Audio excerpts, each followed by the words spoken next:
Nasagwa po ngayon ng press conference ng Department of Health. Pakinggan po natin ito. Siguro ang OFW, ang may ano nito is komunidad, di ba? Ang gumagawa ng stigma ay tao din. So ang apela namin sa komunidad is hindi nila kasalanan na nanggaling sila bansa-bansang ito na nagtrabaho lang sila doon, nagkataon lang. So I don't think stigma should be a reason there. Sir, may interview with with Rafi Lima sa Ganon, talaga na itong kinaka. Tama na. Hello. Oops. Yan po ay sinasagawang panayam ng media dito kay Dr. Lyndon Lee Suy, tagapagsalita ng DOH. At live po kayo ngayon, Dr. Suy, live po kayo sa Balitang Hali. Yes, Rafi, magandang hapon po sa inyo. Hapon po sa inyo sa ating mga tagapanood. Opo. Paglilinaw lamang po natin doon sa nangyaring pagkakalagnat itong isang Pinoy peacekeeper na nandun ngayon sa Caballo Island. Kumusta po siya ngayon sa mga oras na ito? Well, para yan na public, ang problema ng ating troop na ito is nagpasensya ng lagnat, saka nag-shield, at protocol natin, di ba, pag meron sa mga ito, pag meron sa mga ito na maglabas ng sintomas, ay itatakbo natin kaagad sa pinakamarapit na facility. So sa ngayon po, Dr. Suy, siya pa lamang po, mag-isa pa lamang siya na may lagnat sa ngayon? Yes, siya lang naman ang naglumitaw na may sintomas.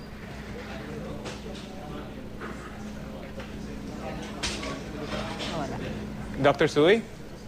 Okay, ayusin po lang Yes namin. po, siya pa lang po. Opo, Siya lang opo. ang may lumitaw na may sintomas. So, linawin ko lamang po, medyo napuputol lang po kasi kayo kanina. Kapag nag-manifest na po yung ibang posibleng symptoms ng isang Ebola, ay tsaka nyo po siya ilalabas o aalisin sa Caballo Island. Tama po ba? Tama po. Pag may lumitaw doon, tulad nito na may lumitaw na may lagnat, isa-subject na natin yung ating troops for testing itong pasyenteng ito. Pero para lang po malinaw, Dr. Suy, para sa mga nakikinig, officially wala pa pong Ebola sa ating bansa at suspected pa lamang po yan, bagamat may posibilidad na malaria din po dahil we understand nagka-malaria po yung ating peacekeeper na yan, Doctor. Totoo po yan, Sir Rafi, while we do not have the result yet, officially, pwede pa rin natin sabihin, as of now, we are still Ebola-free. Sa ngayon po, kumusta naman? Yung iba pang mga peacekeeper, medyo marami-rami po sila. Kumusta yung monitoring sa kanila? Mas closely monitored po ba sila ngayon dahil nilagnat yung isa nilang kasamahan? Hindi naman, it's just the same ng parang nangyari galing din sila sa Ebola-affected countries, yung possibility of exposure, and nandun kaya natin kinwarantine. Ganun din ngayon ang ginagawa pa rin, patuloy lang ang ating quarantine sa kanila or pag monitor kung may magbabago na sintomas o may kakaroon na lagnat, ng ganun ang patuloy na ginagawa sa mga naiwan na troops dito sa Caballo Island. Patungkol naman po sa mga OFW na nagsisibalikan mula dun sa mga affected areas, monitored naman po yung mga flights na ito at kung sino-sino yung mga pumapasok sa ating bansa na galing sa West Africa na meron ng mga kasong naitala ng Ebola. Yes po, nakadepend kami sa bibigay na datos sa atin ng POEA sa mga OFW na umuwi. At the same time, ang Bureau of Immigration ay tinutulungan po tayo sa pamamagitan ng pag-check ng kanilang mga passport. Muli po, Dr. Suy, statement lang po galing sa inyo at galing sa DOH para naman po sa kapanatagan, hindi lang po ng mga pamilya nito mga peacekeepers sa Caballo Island, kundi nating mga kababayan. Dr. Suy. Salamat, Rafi, sa pagkakataon. Ito ang kadahilanan kung ba't ginagawa natin ng 21-day quarantine. Nang sa ganyan, kung mayroon man sa mga dumating na malumitaw ng sintomas, nakikita natin kaagad na yung pagkakataon na makapag-expose sila ng ibang tao ay nalilimita o halos wala. Kaya sana, ang kailangan natin sa kooperasyon po ng komunidad, yung mga pamilya na naapektuhan, nang hindi nila nakasama kaagad ang kanilang mga asawa na galing dito sa mga bansa apektado ng Ebola, dahil ito'y para po sa ating lahat. Dr. Suy, may katanungan po ang aking kasamang si Connie Sison. Magandang hapon po sa inyo, Dr. Suy. May mga OFW na nagtatrabaho sa Africa na takot daw umuwi sa Pilipinas. Baka daw kasi na pabalikin dahil sa Ebola scare. Paano ho ito hinahandle ngayon ng DOH?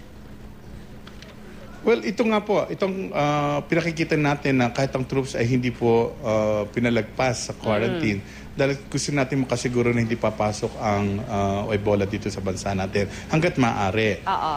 It's the same exposure na pwedeng magkaroon sa ating mga OFW, the same risk na pwedeng ibigay sa ating community. Kung kaya talagang pakiusap namin sa kanila ay ang kooperasyon at kanilang pag-intindi na ginagawa natin ito hindi dahil sa gusto lang natin sila ma-quarantine, dahil kung tutuusin naman talaga, Miss Connie, matrabaho itong pag-quarantine. Pero ginagawa natin ito para ma-protection na po ang mas nakakarami. Oo.